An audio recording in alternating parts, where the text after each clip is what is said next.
Greetings, shooters and reloaders. So this is step 2 in the reloading process, and that is resizing your brass. So first thing you need is your set of dies with a resizing die. In this case, I'm doing full length resizing, which means the entire case is going to be resized. As you know, when the case is fired, everything expands, and in order to bring it back to the SAMI specs, you need to resize it. And to do that, as I said, you need your full-length resizing die. You'll need some case lube. Now, I like to use this unique case lube by Hornady. You can also use this resizing lube by Lee. Works good, but I prefer the Hornady unique better. I like to use a pad. This is just like a foam rubber pad you can buy specifically for this for this purpose. And what you do is take a little bit of lube on your fingers, and it doesn't take much. Trying to keep it in focus here. And just spread that on the pad.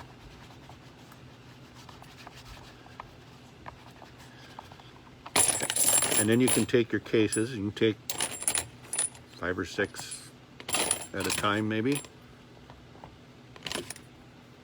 more. I got 8 on there.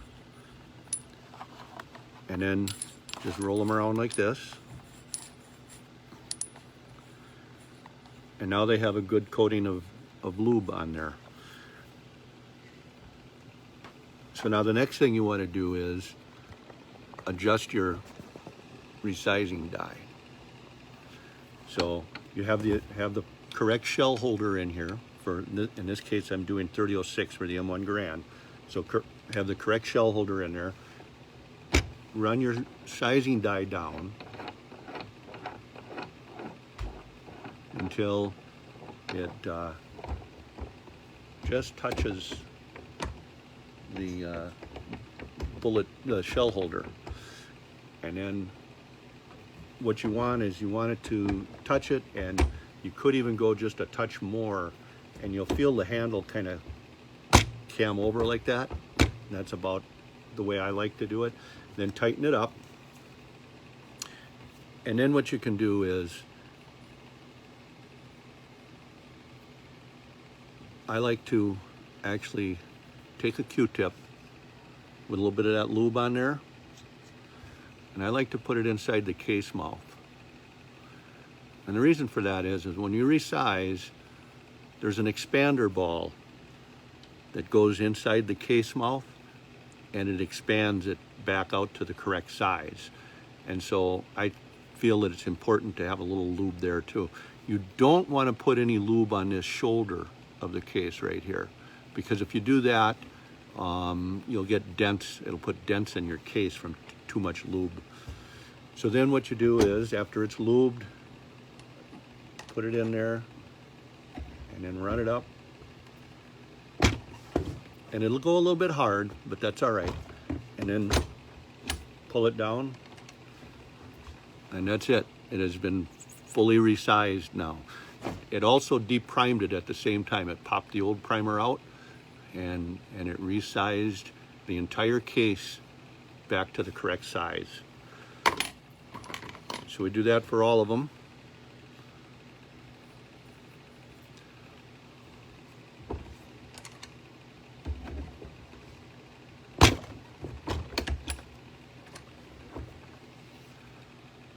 Now it's been full length resized. Now I don't know if you can see it. See if I can get this on the camera. But on the neck of this cartridge, there's some scratches. And that is from not properly cleaning your brass before you run it through your die. So now, every time I reload this, I've got those scratches on the neck that it may not hurt anything, but it just, I don't like it. It doesn't look good. But I could maybe take some really fine sandpaper and try getting those scratches out of there, maybe, I don't know. But my point is that's why it's important to clean your brass before you run it through your dies. So again, it's just like that, all there is to it. And then what you're going to want to do after you get them done is, I like to take and wipe off the lube. And then that's a good time to clean out your primer pockets. So this is a primer pocket cleaning tool, and clean your primer pockets. That's all it takes. It's not going to get them perfectly clean, but it'll get them cleaner. Now some people say you don't need to clean your primer pockets. I don't clean them every time, and I almost never clean them on pistol brass. Sometimes I clean them on rifle brass if they look really bad. This isn't too bad, but that's all there is to resizing. This is on a single stage press, a turret press or a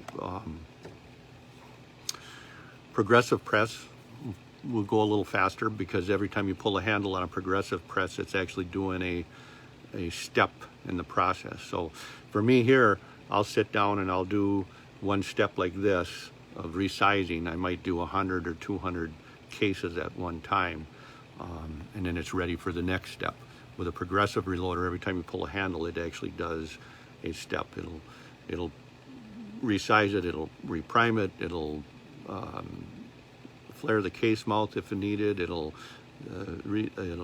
seat the, or pour the powder and seat the bullet. Every time you pull a handle, it does a step, which is kind of nice. And if you're looking for speed, that's the way to go. But they come at a price. They're pretty spendy. So the basic though, like this on a single stage press, works just fine. And really that's all there is to it. The next step after this is trimming your brass, and I'll cover that in another video. Until then, shoot straight, keep your powder dry, and we'll see you at the range.